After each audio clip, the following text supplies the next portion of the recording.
बिस्मिल्लाहिर्रहमानिर्रहीम। अस्सलाम वालेकुम नाज़रीन, आप यूट्यूब चैनल देख रहे हैं। मैं इमरान ख़ान हूँ। सबसे पहले जो साबिक़ वज़ीर-ए-आज़म पाकिस्तान कैदी नंबर 804 इमरान ख़ान साहब ने जेल से पैगाम भिजवाया, वो पैगाम मैं आपके सामने रख देता हूँ। और एक इमरान ख़ान साहब का आर्टिफिशियल इंटेलिजेंस का भी बयान आया है। इस फील्ड के अंदर पाकिस्तान तहरीक इंसाफ बहुत आगे है, यानी कोई और जमात पाकिस्तान में क्या इस पूरे रीजन में उनका मुकाबला नहीं कर पाती। आर्टिफिशियल इंटेलिजेंस को जैसे पाकिस्तान तहरीक इंसाफ ने इमरान खान साहब के पैगामात को पहुंचाने के लिए इस्तेमाल किया है, या बहुत सारे ग्राफिक्स इस्तेमाल करते हुए उन्होंने चीज़ों की इंटेंसिटी को बताया है, ये इससे पहले हमने कभी नहीं देखा। हत्ता कि अभी जो है वो एक बाइकआउट मुहिम पाकिस्तान तहरीक इंसाफ ने चलाई हुई है, उसके अंदर भी वो आर्टिफिशियल इंटेलिजेंस को इस्तेमाल कर रहे हैं। ये कोई ऑफिशियल मुहिम नहीं है पाकिस्तान तहरीक इंसाफ की, लेकिन ओवरऑल बहुत सारे सोशल मीडिया इस्तेमाल करने वाले जो पाकिस्तानी है, चाहे वो पाकिस्तान में रहते हैं चाहे पाकिस्तान से बाहर रहते हैं, उन्होंने ये मुहिम चलाई हुई है। और ये मुहिम जो है काफ़ी मौसर अब दिखाई दे रही है। इमरान खान साहब को जेल के अंदर दिखाना हो, सख्तियाँ दिखानी हो, या डी चौक पे जो हुआ वो दिखाना हो, या पाकिस्तान तहरीक इंसाफ के जलसों को या उनके हीरोज़ को ग्लोरीफाई करना हो, या जुल्म और ज़्यादती को बताना हो, तो इस हवाले से आर्टिफिशियल इंटेलिजेंस को बड़ी कामयाबी से तहरीक इंसाफ ने इस्तेमाल किया। देखिए, नौजवानों की जमात है और ये पढ़े लिखे बाशऊर नौजवान है, तो वो अपने ख्यालात को, अपने तसव्वुरात को फिर आर्टिफिशियल इंटेलिजेंस के ज़रिए से पब्लिक के सामने लेकर आते हैं। और वैसे भी ये बात बिल्कुल ठीक है कि एक तस्वीर हज़ार अल्फाज पर भारी होती है, और इसको प्रैक्टिकली पाकिस्तान तहरीक इंसाफ ने साबित किया है।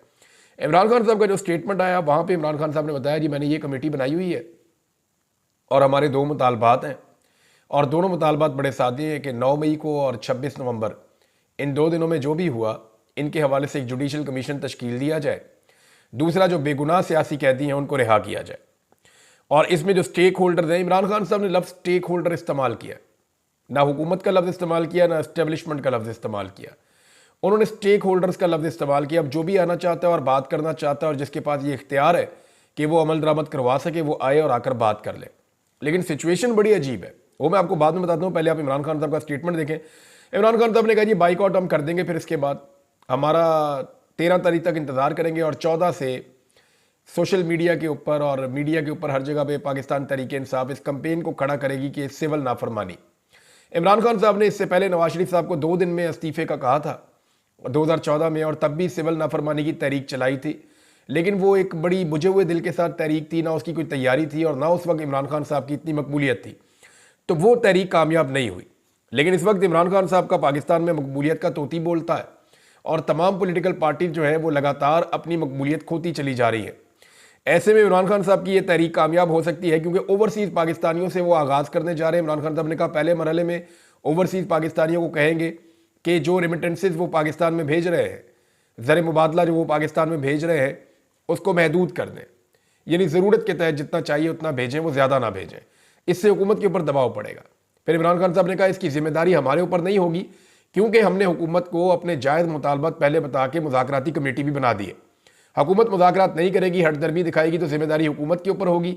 हम जिम्मेदार नहीं होंगे, हम अगले मरहले में और भी एहतजाज करेंगे और इसको आगे ले जाएंगे। अब स्टेटमेंट इमरान खान साहब का यह है कि अडियाला जेल में सहाफ़ियों और वकला से गुफ्तगू करते हुए इमरान खान साहब ने कहा कि जंगल के बादशाह ने खुद को आइन और कानून से ऊपर रख लिया है। 26वीं आइनी तरमीम के जरिए अदलिया समेत हर इदारे को ज़ेर करके एक शख्स की बादशाहत का तसलसल कायम रखने के लिए 10 साल के लिए मुल्क में आमरीत नाफिज कर दी गई है। रियासती दहशतगर्दी के जरिए मुल्क में खौफ फैलाया जा रहा है। हमें डरा धमका कर नाजायज़ हुकूमत को तस्लीम करने का कहा जा रहा है। एजेंसियों को उनके असल काम से हटाकर तहरीक इंसाफ के पीछे लगा दिया गया है, जिससे कौमी इदारे फ़ौज का तासुर तबाह हो रहा है। पूरे मुल्क को बंद कर दिया गया है। इस्लामाबाद से बाकी सूबों का रास्ता काटा गया है। इस्लामाबाद पहुंचने वाली निहत्ती अवाम पर गोली चलाई गई है। हमारे लोगों के साथ जुल्म किया गया है। सीधी गोलियां मारकर शहीद किया गया है। उनके घरों और ख़ानदानों को निशाना बनाया गया है। उनकी तौहीन की गई है। मुल्क में सुबाइयत की आग भड़काई जा रही है। बताया जा रहा है कि इस्लामाबाद में पख्तूनों को नस्ली बुनियादों पर निशाना बनाया जा रहा है। इसकी भरपूर मजम्मत करते हैं। तहरीक इंसाफ वफाकी जमात है जिसने पूरे पाकिस्तान को जोड़ कर रखा हुआ है। मैं अपनी कौम को हदायत करता हूँ कि हुकूमती शरपसंद अनासर की किसी भी कोशिश के बावजूद आपने मुत्तहिद रहना है। हम सब किसी भी नस्ल से बालातर होकर सिर्फ पाकिस्तानी हैं। जब भी हमारी जमात एहतजाज करने का ऐलान करती है, मेरे ऊपर जेल के अंदर मजीद पर्चे कर दिए जाते हैं। मुझे बताया गया है कि हमारे कई लोग अभी तक मिसिंग हैं, लापता हैं, जिनकी ज़िंदगी के बारे में हमें शदीद तहफ़्फ़ुज़ात हैं। हमारा मुतालबा है कि हुकूमत जल्द अज जल्द गिरफ्तार शहरियों और अस्पतालों और सर्द खानों में लाए गए ज़ख्मी और शहीद अफराद का डाटा शाया करे और CCTV फुटेज और अस्पतालों और सेफ सिटी कैमरों का डाटा भी महफूज बनाया जाए ताकि सच कौम के सामने आए। हमारे दो मुतालबात हैं और सुप्रीम कोर्ट के सीनियर तरीन जजेस के नीचे 9 मई और 26 नवंबर के वाक़यात की आज़ादाना तहकीकात के लिए कमीशन बनाया जाए। दूसरा यह कि नाहक सियासी कैदियों को रिहा किया जाए। मुज़ाकरात के लिए उमर अयूब की सरबराही में कमेटी बना दी गई है। अगर मुतालबात ना माने गए तो सिविल नाफरमानी जो है उसकी तहरीक शुरू हो जाएगी और इसमें तरसीलात ज़र में कमी और बाइकआउट की तहरीक हम शुरू कर देंगे। इमरान खान साहब ने जनाब ये स्टेटमेंट दे दिया है। और अभी कुछ और चीज़ें भी नाज़रीन डेवलपमेंट हो रही हैं। उसमें यह है कि इस्लामाबाद के अंदर सहाफ़ियों के ऊपर पहली मरतबा बहुत बड़ा क्रैकडाउन शुरू हुआ है। बहुत सारे सहाफ़ी हैं जिनके घरों के ऊपर छापे पड़े हैं। उबैद भट्टी साहब को पुलिस ढूंढ रही है।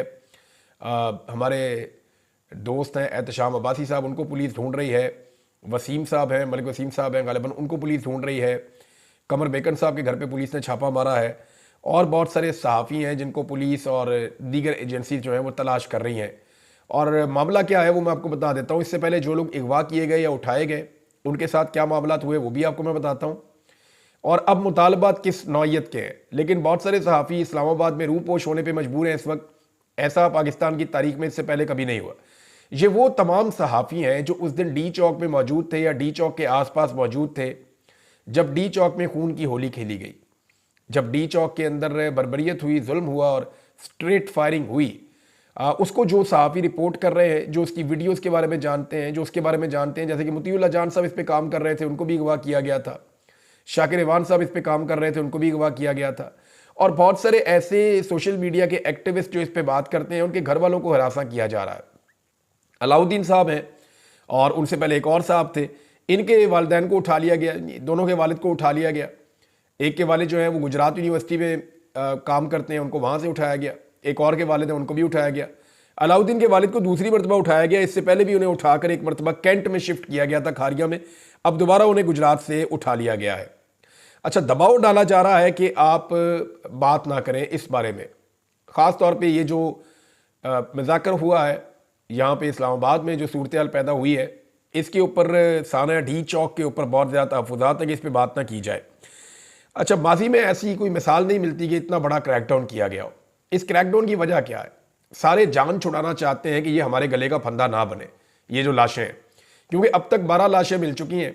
और कुछ इतलात के मुताबिक शेर अफजल मरवत ने क्लेम किया कि उनका एक लापता फ़र्द भी मिल गया है। लकी मरवत से उसकी लाश बरामद हुई है या उसकी लाश को वहाँ फेंका गया है।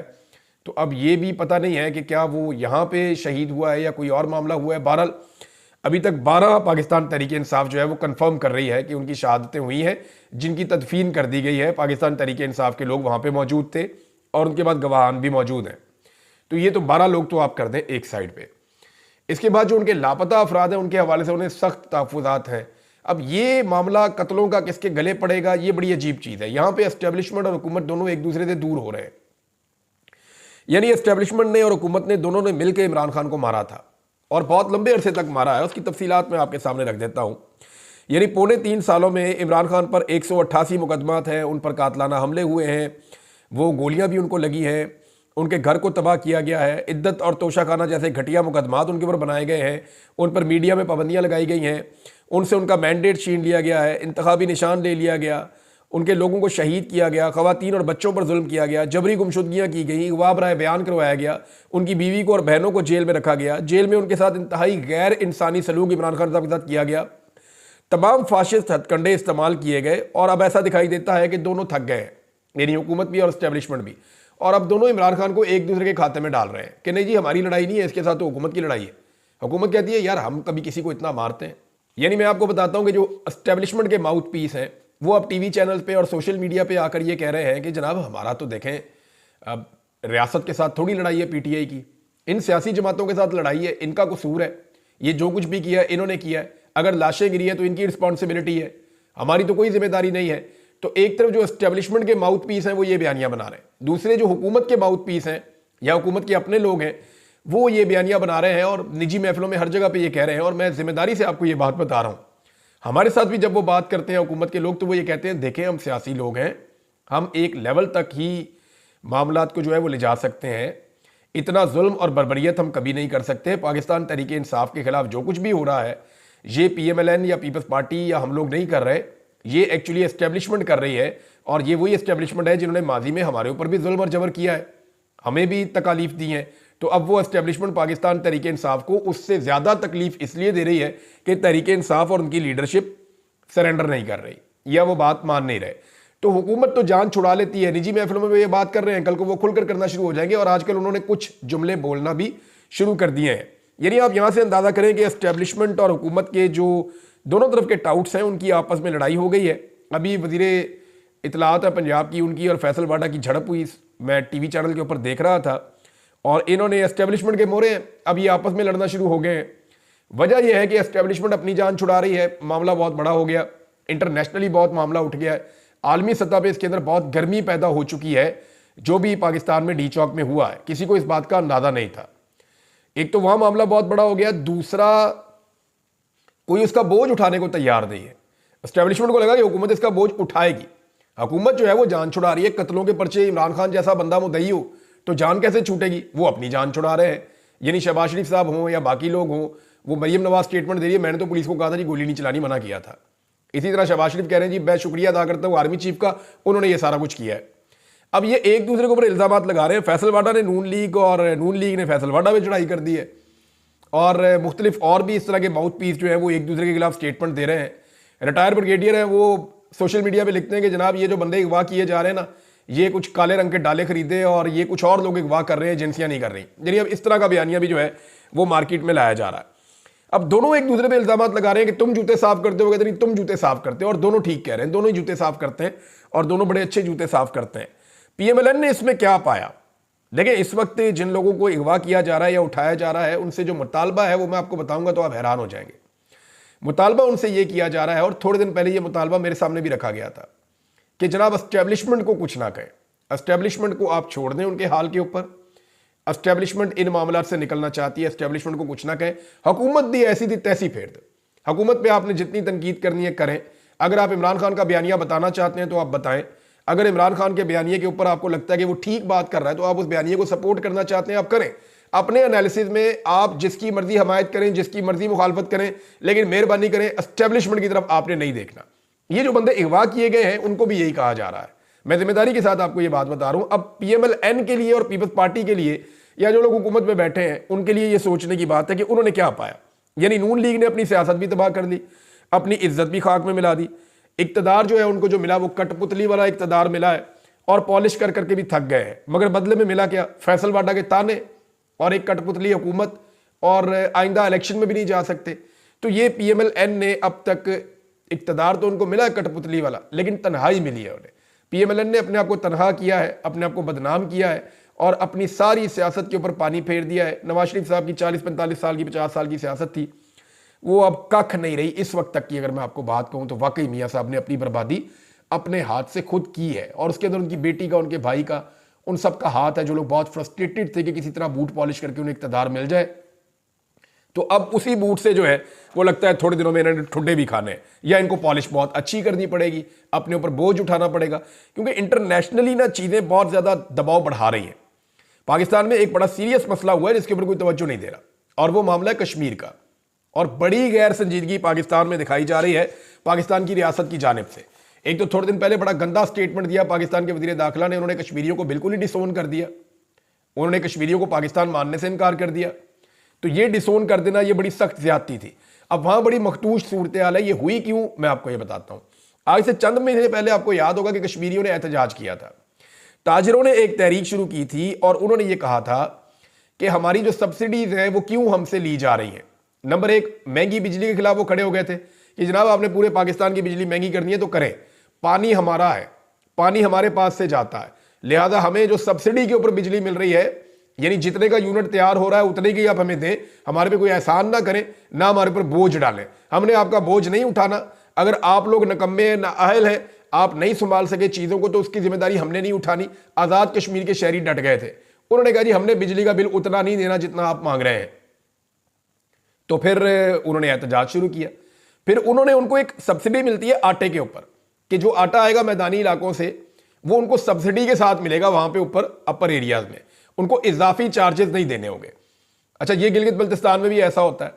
अब ये जो है सब्सिडी, दो चीज़ों के ऊपर उन्होंने वहाँ एहतजाज किया, बहुत लड़ाई हुई और वहाँ कुछ शहादतें भी रिपोर्ट हुई, कुछ लोग जो है बहुत सारे लोग जख्मी भी हुए, दोनों तरफ के पुलिस वाले भी, सिक्योरिटी फोर्सेज वाले भी, सड़कें ब्लॉक हो गई, बड़े हालात ख़राब हुए। फिर हुकूमत ने सरेंडर कर दिया, हुकूमत ने वहाँ पे हथियार फेंक दिए और हुकूमत ने उनके मुतालबात तस्लीम कर लिए। मुतालबात तस्लीम करने के बाद अब बंदे गिरफ्तार किए जा रहे हैं, लगभग 70 बंदे गिरफ्तार कर लिए गए हैं जो इस तहरीक के साथ जुड़े हुए हैं। ये जो है वो एक्शन कमेटी है कश्मीर की और ये बड़ी तगड़ी होती चली जा रही है। इसके अंदर बहुत सारे ऐसे लोग हैं जो नेशनलिस्ट हैं, वो भी शामिल हो गए हैं, यानी जो लोग ये कहते हैं कि कश्मीर को आज़ाद होना चाहिए, पाकिस्तान से भी और इंडिया से भी, ये एक अलग खित्ते का एक अलग मुल्क बन जाना चाहिए, उनकी ये सोच है। बहरहाल ये नेशनलिस्ट है, ये भी इकट्ठे हो गए। ये हो क्यों रहा है, देखें, इसको गौर करें आप। कश्मीर में एक हुकूमत थी जो अक्सरियत के साथ बनी थी इमरान खान साहब की, वहां एजेंसियों ने एक खेल खेला और रजीम चेंज कर दिया और एक ऐसे आदमी को वजीर आजम बना दिया, अनवारुल हक। ये अनवारुल हक के पास कोई वोट नहीं था, कोई भी वोट नहीं था।